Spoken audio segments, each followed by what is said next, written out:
Nah, teman-teman, sekarang kita akan menuju ke pembahasan yang lebih berkaitan dengan kondisi yang lebih dominan terkait dengan apakah long COVID ini merupakan suatu kondisi yang disebut gejala yang berkaitan dengan problem yang adalah problem psikologis atau memang problem gangguan otak. Nah, kalau kita melihat gambar ini, sebenarnya kita jadi merasakan bahwa situasi yang berkaitan dengan kondisi long COVID sendiri ini bisa memang berdampak pada situasi keadaan tertentu. Ya, dalam artian apa nih? Kalau dibilang situasi kondisinya memang banyak terkait dengan kecemasan. Kalau kita lihat begitu ya. Inilah juga harus dikaitkan dengan problem-problem fisik.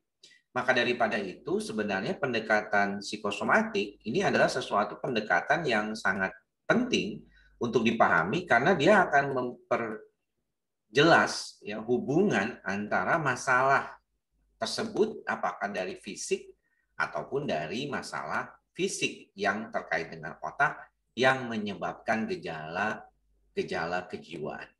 Jadi kalau misalnya pernah saya jelaskan beberapa kali ya teman-teman, bahwa gejala-gejala kejiwaan itu memang sumbernya adalah dari sistem saraf pusat di otak.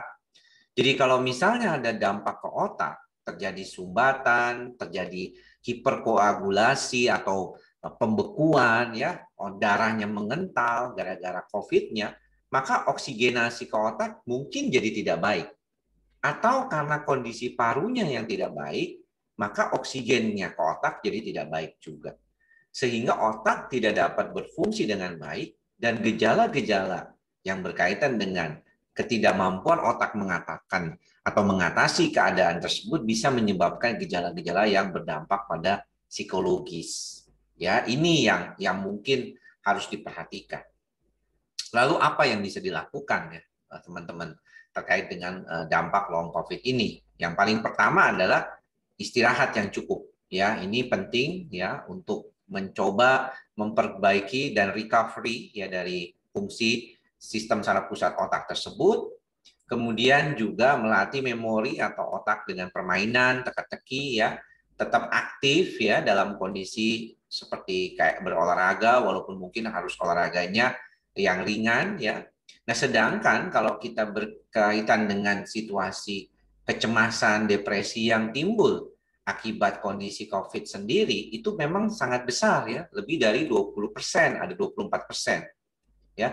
Dan kalau kita lihat ini bisa terjadi pada keadaan-keadaan ya yang membuat sistem saraf pusatnya menjadi berbeda. Makanya tadi ada gangguan-gangguan memori, gangguan konsentrasi, gangguan kognitif ya.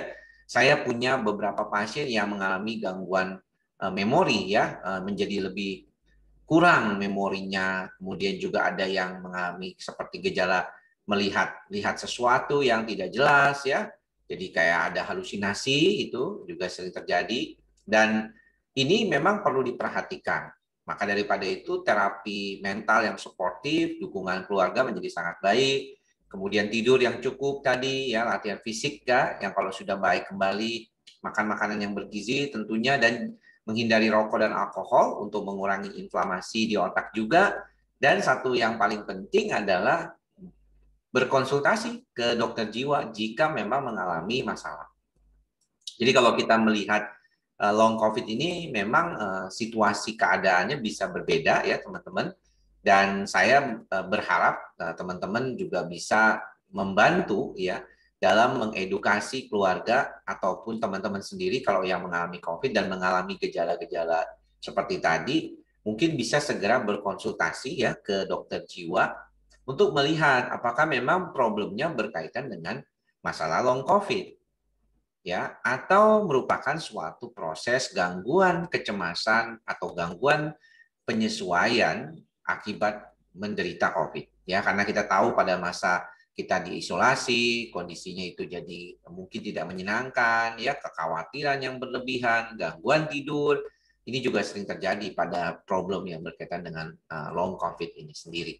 Nah untuk itu maka saya berharap teman-teman bisa melihat secara clear, secara jelas apakah ini ada perbedaan nih? Kalau enggak nantinya harus dikonfirmasi dulu oleh dokternya ya dalam pemeriksaan fisik yang jelas supaya tidak menjadi salah satu yang menjadi problem ke depannya.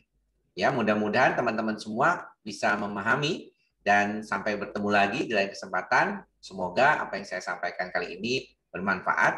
Semoga kita tetap menjalankan mantra kita bersama, ikhlas, sabar, dan sadar, dan tetap melakukan protokol kesehatan dengan baik. Sampai bertemu lagi di lain kesempatan. Salam sehat jiwa. Bye-bye.